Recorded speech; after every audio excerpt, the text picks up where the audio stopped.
Hello, everybody. Just putting some finishing touches. I have a little bit of a hybrid lecture today. We really only have a couple new things to introduce, but they are very important because they're not obvious, okay? But I'm getting ahead of myself. Quick little review over what we have already talked about. First of all, we have our rules for derivatives. Our rules for derivatives are what we use based on. Now, we always begin with rule 0, the definition of the derivative, and that definition is a very precise limit. Specifically, the limit, as h approaches 0, of the ratio between f of x plus h minus f of x all divided by h. And this is acting like a slope. But it's a special kind of slope that we call the slope of the tangent line, also called the instantaneous rate of change. Okay? Now, everything that we talk about when it comes to derivatives ultimately relies on this definition. But we don't always, for every single problem, we don't always use the definition. As human beings, we like to make patterns. We like to figure out rules that will help guide us. And so we had 3 rules introduced at the end of last lecture. We'll introduce 2 more on this lecture. One of them I'll show you a proof of. One of them, I'm just going to write it down, and it's kind of your job to, if you want to see it, certainly I can show it to you, but I'm going to ask that you email me. Okay, so going through our rules, we have rule number 1, the sum and difference rule, which states that the derivative of 2 functions that have been added or subtracted together, it's just the addition or the subtraction of their derivatives. Okay, and this sort of behaves exactly how we expect it to. The second rule, also called the constant multiplication rule, says that the derivative of a constant number c times a function is just the constant times the derivative, f prime. In a way, the derivative operator ignores the constant and focuses on the actual function. Those are all well and good. Now, the last one is the one that I'm most excited for. This is the one that we spent the most amount of time with. This is the idea, we call it the power rule, which says that the derivative of a power, or a variable raised to some power n, remember, what did we say at the end of last class? We bring down the power and we reduce the power by 1. So we bring the incomes down, there it is, and the in that's left gets reduced by 1. Okay, and we call this the power rule. So today, because the name of our topic is the product rule, probably you have an idea that we're going to talk about the product of functions. Before we talk about what the answer is, it may seem odd, but I actually want to focus in on what the answer is not. Okay? This is the most important. Let me be as clear as possible. The derivative of a multiplication between f and g is not the derivative of f times the derivative of g. Okay? That is just simply does not work. And I can actually show you why this doesn't work. So if you believe that x squared is x times x, and hopefully if you're in this class you do, we'll take a derivative of both sides. The power rule tells me bring down the power, reduce it by 1. Now, what is the individual derivative of x? Well, bring down the power, reduce it by 1, times bring down the power, reduce it by 1. On the left-hand side, I get 2x, and on the right-hand side, I get 1 times 1. Clearly does not work. 2x is not equal to 2, is not equal to 1. So the most important thing is that it's just not as simple. We like the sum and difference rule because it seems very, useful. It seems very intuitive. So the real question is what is this rule? So I've already written it out Again, this is not something that you're going to have to provide for me, but it is maybe something that I would ask you about individual steps on. Okay, so I just want to point that out. Okay, so first of all, we have a function h, which is f times g. So the question is what is h prime? Well, first, we're just using the definition of the derivative. We're just plugging in h of x plus h, and this is h of x. Oh, I apologize. I didn't even think about using h's, and I also have h's here. That is my fault. I'm going to change this to something better. I'm going to choose j. Let's rename the name of the function j. Okay, so j is f times g. So j prime is, the limit is h approaches 0 of j of x plus h times minus j of x, all divided by h. So here's the first step that I do. Notice, in blue and in orange, I've subtracted and I've added the same term. So I went from here and I added and I subtracted f of x times g of x plus h, which ultimately those would normally cancel. But I get clever with it. I split them up in the red circle. I pull out the common factor of the g of x plus h. There it goes there. And what's left? Well, I have an f of x plus h minus an f of x all over an h. On the right-hand side, these two things I pair together. I pull out the shared f of x. And what do I have left? G of x plus h minus g of x. Again, all divided by h. Now, these three things that I've identified all depend on h. So each of them gets their own limit. We have the orange, the blue, and the green. What is the limit as h approaches 0 of that? Well, as h goes to 0, this just becomes g of x. What does this in blue become? That's the derivative of f. That's the definition. And in green, we also have a limit definition of g prime. So, what do we get at the end? This is what you need to call what we refer to as the product rule.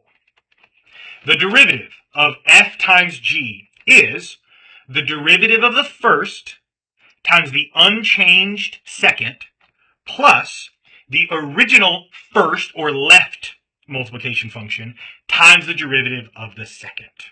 Okay? It's just simply not as simple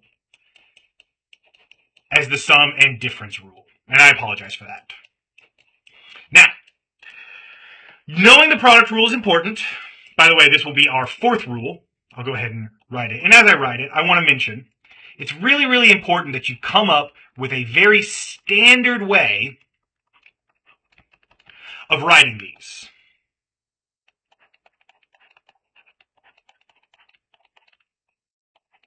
And by that I mean, make sure that you're organizing your thoughts. This is not one that you can do in your head. Okay? So let's take a look at an example, and this example comes straight out of your textbook. Let's say we're taking a look at something like 2x. Let's say our f of x equals x cubed plus 5x minus 1 times 3x plus 4. Okay? Now, this is my tip. This is what I like to do. I like to work myself outside in, and I like to define a new product rule. And this is sometimes called a cross or a table, but it just helps. Now, I understand that I called this f, but because of my definition, I called it f and g. Or if you'd rather, another thing to call it, and I've seen this a lot, we call it u and v.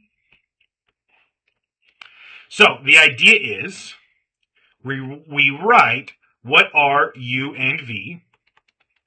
So u is x cubed plus 5x minus 1, and v is 3x plus 4. Now, that's what we write on the left-hand side. On the right-hand side, we're going to write du over dx, the derivative of u with respect to x. We get 3x squared using the power rule. Again, pull it down, reduce it by 1, plus, once again, power rule, no x. The derivative of x cubed plus 5x minus 1 is 3x squared plus 5. What does that make dv dx? Well, derivative of 3x plus 4 is 3. And those are just true. Again, if you do these long enough, you start to get them. Now, the important thing about the product rule is that what we're going to do is we're going to multiply the top left and the bottom right, and we're also going to multiply the bottom left and the top right. In other words, the derivative of u and v is du dx times v plus u times dv dx. And what does that look like? Let's expand those.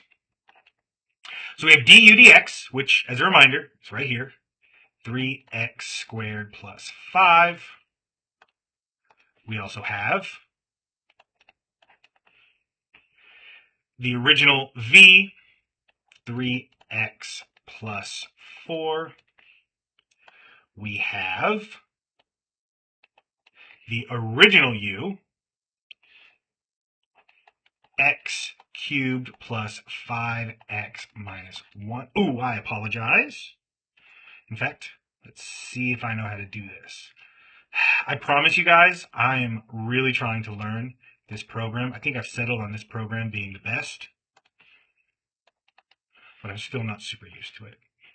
So du dx times v plus u times our last one, dv dx, which is just 3.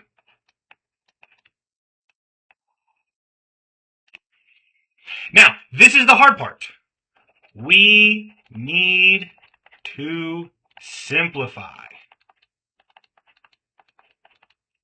which means we're going to have to do some multiplication. So 3x squared times 3x is going to be 9x cubed. 3x squared times 4 is going to be 12x squared. 5 times 3x, 15x. 5 times 4, 20. Plus, multiplying each of these terms by 3, we're going to get another 3x cubed plus 15x minus 3.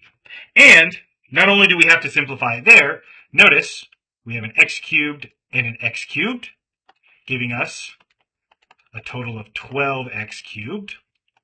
We also have a 15x and a 15x. So we'll combine those after the x squared to get 30x. And we also have a 20 minus a 3, which gives us plus 17. So that's what the product rule allows us to do. And I recommend writing something like this. It just helps you keep track of what rules you're using, all of the pieces, and then it really just becomes an algebra question. Once you have to simplify it, it just becomes an algebra question. Okay? Now, I do want to talk about some more examples. I don't think we're done, but I do want to mention there is another function that we're going to go ahead and talk about its derivative. Okay? Now, and it's not particularly interesting on its own, but we will find a lot of evidence for this. So, here's a really nice fact. There's something called the exponential function f of x equals e to the x. Kind of looks like this, if you had to guess. And what's really, really interesting is this function is its own derivative. No matter how many times you keep applying this process, you keep getting back the same function. D over dx of e to the x is e to the x. Okay? And we're actually going to make that rule number 5 on our derivative list. I'm kind of running out of space here, but let me just write real quick what we call the exponential rule, d over dx of e to the x stays e to the x. Now, there are some interesting ways to see this. That doesn't sound very interesting, but there are some interesting ways that this can interact the derivative, specifically with the product rule.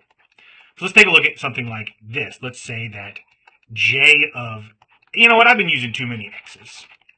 Let's say j of p equals p cubed times e to the p. And the question is, we want to find j prime of, I don't know, let's say 4. So the first way to find j prime in general, once again, we're going to use the product rule. We set up our cross. We'll go ahead and label. We'll call the first thing u. So u is p cubed. And we also know that du dp, because remember, we're not talking about x's, we're not talking about p's, is going to be 3p squared. Grabbing another color, we'll call e to the p, we'll call that v. So v is e to the p, and dv dp, well, it's going to stay e to the p. Next, reminder, we multiply the first times the derivative of the second plus the second times the derivative of the first. This one you can be very loose with the order, because we're multiplying and adding, which doesn't have an order. There will be some that are more important, and I like to write these little arrows. So this is going to be p cubed times e to the p plus 3p squared times e to the p. Now, this is not a required simplification, but it does help you later on. Notice that both of these terms have an e to the p. So I'm going to pull that out. I'm going to say it's e to the p times p cubed plus 3p squared. So, final answer. What is j prime of 4? E to the 4 times 4 cubed plus 3 4 squared. And if you wanted to plug that into a calculator, you certainly could.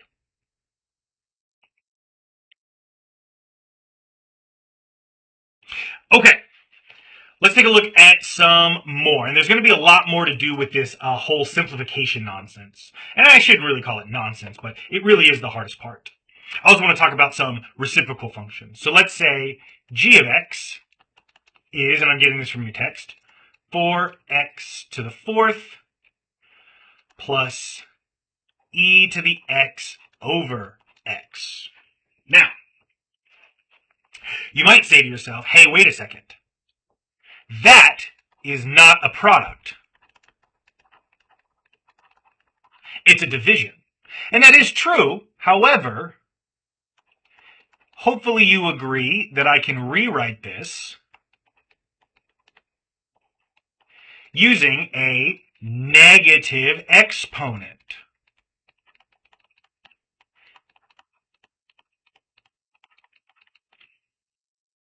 And those are equivalent. That's what it really means to be 1 over x. And between them, I want to point out, that's a product rule. So, once again, we set up our product rule. I'll call u is x to the negative 1. What is du dx? Well, bring down the negative 1 and reduce it again. We get negative 1 times x to the negative 2. Okay. What about v, in this case, is going to be e to the x, and, like always, dv over dx turns out just to be e to the x. And once again, we're going to multiply these two things because of the product rule.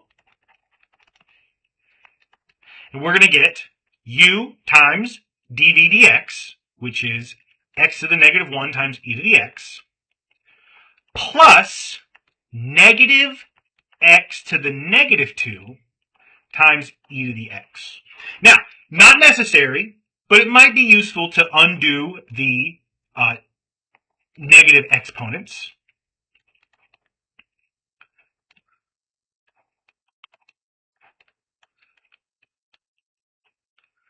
And we can write it like this. Now, please note, that's just the derivative of the product rule.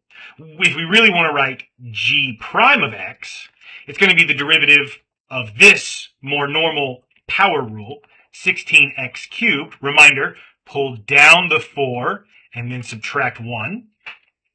But to that, we're going to add the derivative from the product rule, which is e to the x over x minus e to the x over x squared. Now, could you do the same rewrite? MyLabs is smart enough to understand that all of these things are equivalent, but if you were interested in simplifying it further, this is kind of what that would look like. But I will say, MyLabs is smart enough to accept this. It's actually smart enough to accept this notation as well. It's really more up to you. There's not a lot of forced forms. If it says simplify, you have to simplify the obvious things like, 4 minus 3. Those two things can be combined into 1. But is it 2x plus 5 or 5 plus 2x? Those are the same. There's really no simplification there. Okay, let's grab a hard one. And I'm actually going to show you a question from the homework that I'm going to do. Ooh, this is definitely going to be a hard one, because this is going to be repeated multiplication, or repeated derivation. Okay, so this is coming from question number 11 from section 3.4. And the question is, we're going to find the first, the second, and the third derivative. And please understand that all these different derivative counts, you just take the derivative idea more and more. So hopefully you're able to get that down. If not, you might want to try this one, but we're going to go through this one. And if you can master this, I really think you have the product rule mastered. So we have 7x squared times 5 plus 6x to the negative 3. So to find f prime, we're going to do a product rule. What's u? I kind of feel like I understand you're not children, but I kind of feel like this is one of those, I want to leave you space to start answering, and hopefully you're answering at your screen. But u is 7x squared, it's the first term, and its derivative, pull down the 2, 14x. What's v? It's going to be 5 plus 6x to the negative 3. Reminder, 6x to the negative 3 is the same thing as 6 over x cubed. But they've just written it in this way because they were nice to us. Now, reminder as well, 5, there's an implied x to the 0. So whenever you take the derivative of a constant term, something that doesn't have x, that 0, it multiplies by it and it kills everything. So in reality, we're just going to pull down the negative 3. This is going to be negative 18, 6 times negative 3, times x to the negative 4. And we'll multiply those two things together. What are we going to get? U times dv dx plus v times du dx.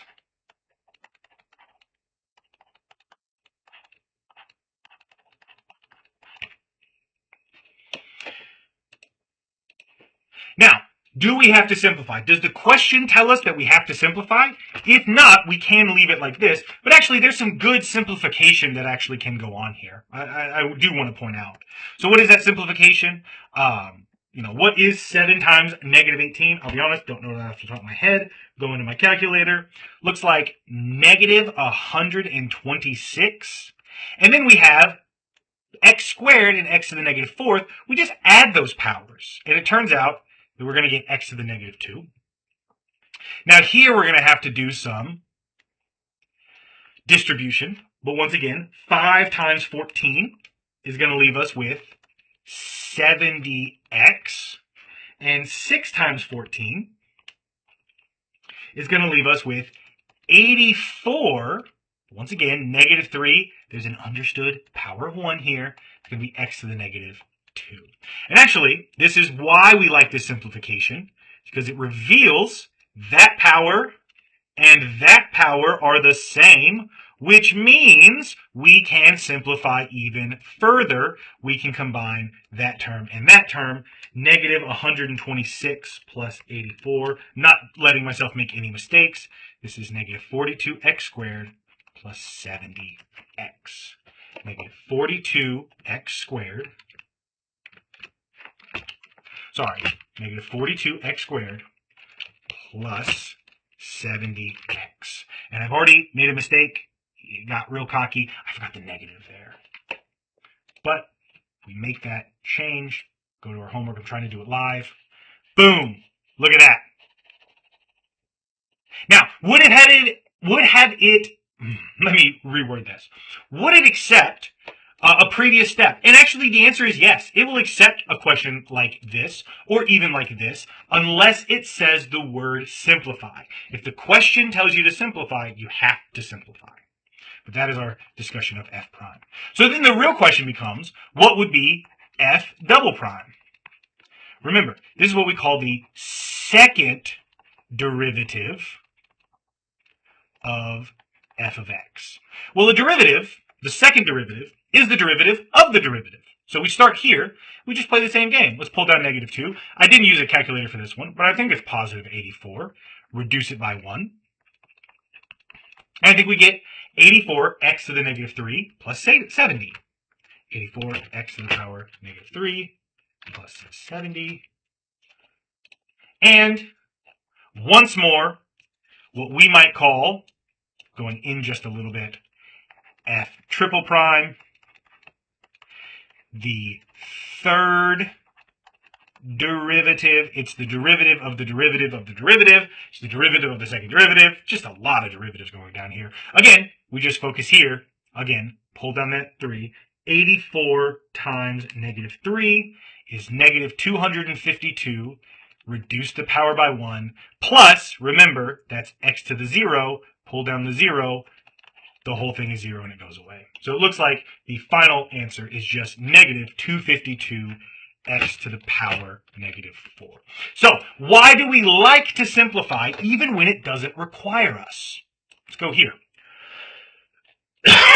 Excuse me. Once we simplified it, finding the second derivative was much, much easier.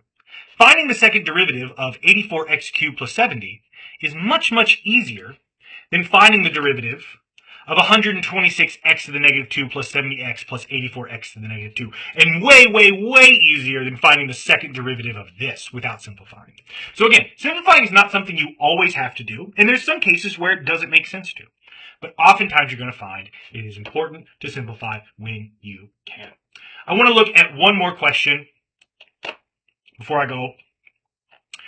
Use the table on the right to find the given derivative. It's an important notation. It tells us, oftentimes when we use this derivative operator, d over dx, it's telling us that we want to take a derivative, but then it's hard to also, using this notation, tell us to evaluate it. And that's what we're going to do here. We have this vertical line, and we write x equals something. So this is actually two sets of instructions. The first, the d over dx, is telling me, find a derivative. The vertical bar in x equals 4 then tells me, after you've done that, plug in x equals 4. Okay? And we're going to take a look at this together. So we go right over here, and we say we want to find d over dx of x times f of x. And we're going to evaluate this at x equals 4. Well, first thing that I'm going to do is I'm just going to find d over dx of x. And this one, I'm not going to write the trick. Again, the scaffolding, the crossing, that's just to help you, right? But eventually, once you do these enough, you start to remember the pattern, right? And it's the derivative of the first, which is 1, times the original, the second, plus the original first, times the derivative of the second. And if we just write 1, this is f of x plus x times f prime of x. Now, what if we wanted to take the derivative? That's the first part. X times f of x. And evaluate it at x equals 4. Well, we're just going to plug in 4 into x. So this is f of 4 plus 4 times f prime of 4. I use this at a double parentheses to remind ourselves. Okay. Now, what are f of 4 and f prime of 4? They're given in the table. So again, we go back to the question, and it says, here's a table. We have f of, so here's x, 1, 2, 3, 4, 5. Here's the given f of that number, and the given f prime of that number. So it seems to me, when x is 4, f of 4 is going to be 3, and f prime of 4 is going to be 2. So, plugging those two things in, f of 4 is 3, plus 4 times f prime of 4 is 2. 3 plus 8, final answer. Didn't use a calculator for that one. Hopefully I didn't need it. But we get the correct answer. D by dx of x times f of x for x equals 4 for this one is 11. So again, all of these answers are solvable with the materials that I give you. Oh, here's a much bigger view of the table. I'm sorry for that. But the whole idea is, can we meaningfully find derivatives when they're products? And I think, it's very important that you know the product rule. But to begin with, I just need to reemphasize, it's just not as simple. It's not as simple as the other ones, and as we get to some more rules, we're going to find that a lot of these rules are not as simple. Okay? But if you ever have any questions, you want to see more examples, please send them my way. I'd be happy to do them. I'm going to try and share a whiteboard. I'm going to see what that's like, and so maybe you guys will see that email. But regardless, I wish you all a wonderful rest of your days, and I will see you all in the next lecture. Although I won't really see you, will I? Bye for now.